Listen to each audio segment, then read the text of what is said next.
Today's lesson will be about transformations of graphs. So before we do anything here, I want to go over a few graphs that you need to know. And actually, if you want to see like a nice, pretty picture of them, you can look in your book. They're on page 42. However, I'll also draw them here, so you don't need to do that if you don't want to. So the first one I want to go over is a constant function. So a constant function is going to be of the form f of x equals c, where c is any constant, which I mean by that any number. So for example, it's going to always look like this. This would be if it was f of x equals 1, but it can actually be any value. You'll always have a horizontal line. So that's what we call a constant function. The next type is what we call an identity function. The identity function is going to be of the form f of x equals x, or if you want to think of it as y equals x.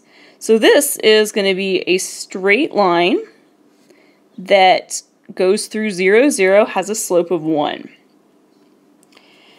The next one is called the quadratic function. A quadratic function is going to be of the form f of x equals x squared. So if you remember, x squared has a graph as a parabola, and that's what that one is. So I think you've probably seen these three before.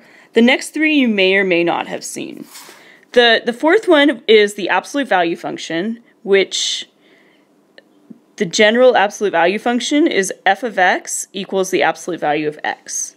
So you may remember that this is going to be a V shape, and it actually, if you just have f of x equals the absolute value of x, it has a vertex at 0, 0. The next one is a cubic function. This one might be new, and so might the next one. This one has the general form of f of x equals x to the third, and that graph is going to be like this. You'll notice that this is a good example of an odd function. The last important one is the square root function, which gives us f of x equals the square root of x. So that one actually, out of all of these, this is the only one that has a reduced domain. It doesn't have the entire all real numbers. So this is only going to be, it's going to start at 0, and it's going to be only positive numbers. So that's the square root function. You need to know what these shapes look like, and you need to be able to draw them. So just make sure that you do know what these are. If something's new, that's okay. Let me know if you need some help with it. But it's important that you do know this by the time that we have a test or a quiz. So now we're going to talk about using the graphs that we had on the previous page and transforming them using what we call vertical and horizontal shifts. So this table appears in your book on page 43, and actually there's also some nice examples on there if you want to look at those, if you feel like you need some extra, just to see extra examples. So I'm going to go over what each of these is. So if you have a function and you add a constant to it, this is number 1, that's what c is, a constant. The entire function, if you add a constant to it, it's going to shift up by c spaces. Same thing, if you subtract it, it's going to shift down by c spaces. So now, if you do something to the x only inside of your function, and that's what these two are, it's either going to go left or right. So number 3, if you add something, a constant to something, it's actually going to go left. It's the opposite of what you would expect. If you subtract a constant, it's going to go right by whatever that constant is. So I'm sure that this part looks really confusing, so we definitely need to do some examples. And for these examples, I'm going to ask you to graph. And I'm going to ask you to graph both the one I ask you to do and also its parent function. And I'll explain what I mean by that in just a sec. So for this problem, we will be graphing g of x equals x squared minus 2. Now, in this case, what we call the parent function is going to be the function f of x equals x squared. Actually, everything I gave you on the previous slide are parent functions. So all of those things are parent functions. So what we're going to do is we're going to start by looking at the graph of x squared only. And that one looks like this. So this is f of x equals x squared. You may notice that the g of x is going to be a downshift. It's going to shift down 2. And we know that it shifts down 2 because you might notice that if you look at the box up above, it's a similar form to number 2. It's f of x, which is x squared, minus 2. So this one goes down 2. The way that we show that is we take every point on the pink parent function, the x squared, and we're going to move it down 2. So our vertex is down 2. We had a point at 1, 1, that's going to move down 2. We had a point at negative 1, 1, that's going to move down 2. And everything else on that graph is also going to move down 2. So your graph here, the g of x is going to look like x squared minus 2. Now, if you want, you do not need to draw the thing I drew in pink, the f of x, but I think since this is a new thing, it's not going to hurt you to do that. So I think it's a good idea maybe in the beginning just to draw both the parent function, which is our f of x equals x squared, and also to draw the new value. So for our next one, you may or may not realize this, but for number 2, believe it or not, this actually has the same exact parent function. So it's still something squared. The only difference now is that this is actually of the similar form to number 4. So we only are doing something to the x, not to the entire function.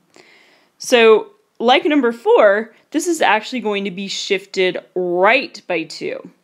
So I'm going to start by drawing my parent function, my x squared. That one looks like a parabola with a vertex at 0, 0. So this is my original function. Now my new function is, like I said, it looks like number 4. We are going to go to the right 2. And don't let the negative mess you up. If you're doing something only to the x, it's actually the opposite direction that you expect. If you don't believe me, you can try to graph it on a calculator. You can try to... The easiest way to see it is to actually make an xy table for the entire x minus 2 squared. If you want to do that, you can. But it will go to the right. So every single point on the original parabola, the pink one, is going to go over 2. So my new vertex is now at 2, 0. My point that was originally at 1, 1 is now going to be at 3, 1. The point that was at negative 1, 1 is now going to be at 1, 1. So you'll find that the entire graph is shifted over 2. So this is my new value. It's h of x equals x minus 2 squared. So for these next ones, if you're feeling like really good and that this is really easy, feel free to pause and go on ahead. Otherwise, I'm going to go through it step by step. So first of all, for numbers 3 and 4, my parent function for both of these is going to be f of x equals the square root of x. I'm going to actually draw that on both of these graphs just so you have it to look at. And that was on the very first slide. So I'll draw that on both of these. We can use that to help us transform it. And once you get really good at these, you don't have to draw the parent function every time. But it's a good thing to start with when you're doing these for the first time. So for number 3, you might notice that this is of the same form as number 1 on the table on the previous slide. This is going to be what we call a vertical shift. It's going to go up 3. So you're going to take every point on this graph and you're going to move it up 3. So the 0, 0 now moves to 0, 3. The 1, 1 now moves to 1, 4. The 4, 2 is now going to move to 4, 5. So everything is going to be shifted up by 1. So this is my new graph.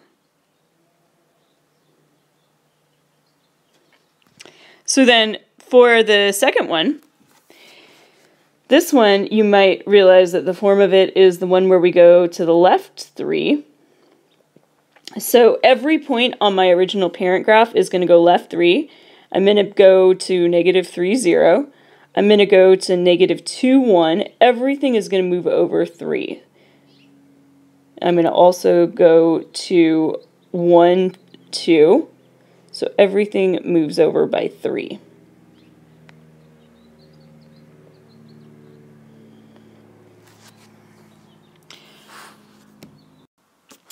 So for the last one on this slide, this is actually a kind of a tricky one.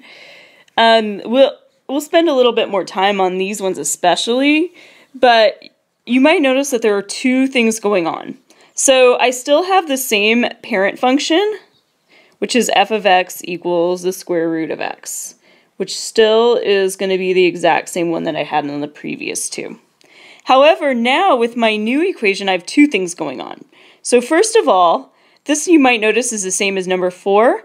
I'm going to go left 3. This part right here, you might notice, is similar to what we had in number 1. I am going to go down 2. So on this graph, everything is going to shift left 3 and down 2. So what's going to happen is my vertex is now here. I originally had a point at 1, 1. That's going to go to the left 3 and down 2. That's now going to be at negative 2, 1. I also originally had a point at 4, 2. That once again goes to left 3, down 2. That ends up being at 1, 0. So my graph actually looks like this. So this is my new a of x equals square root of x plus 3 minus 2. And actually I didn't label this, but this was my parent function, my original function.